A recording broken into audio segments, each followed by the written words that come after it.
the wedding of the year, and you're invited this week at the movies.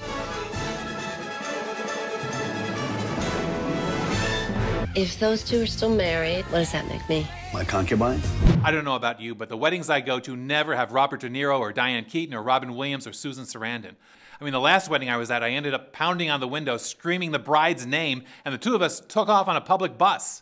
I know what you're thinking, but the graduates stole that from me. She left Columbia only to find out that I've been lying about being raised by heathens for the past 15 years.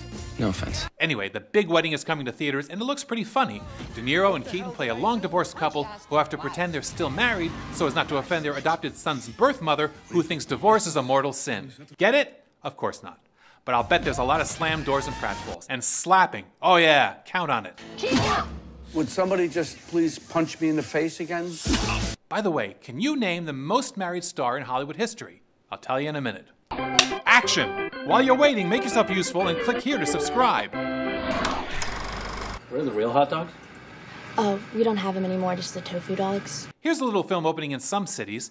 In Arthur Newman, Colin Firth plays a guy who fakes his own death to escape a dead-end career and a failed marriage.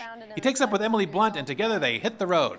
You know, I faked my own death once, and when I came back, everyone was just so disappointed. So now, will you please teach your kids to swim? In The Impossible, now on video on demand, Oscar nominee Naomi Watts and Ewan McGregor play parents whose family is torn apart by the Christmas tsunami of 2004.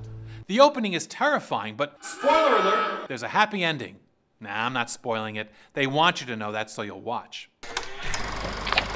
Are you the owner of this place? No. Well, how come you're doing all the work? Promised Land is on DVD now, and it's about Matt Damon trying to bring fracking to a Pennsylvania town. Now, fracking is when they pump water into the ground to release natural gas. I love that word, fracking, don't you? It's my favorite fracking word. Stephen and I can handle this, sir. Anyway, Damon tries to convince the folks that there's natural gas under their land, and all the land needs is a good fracking to get it out of there.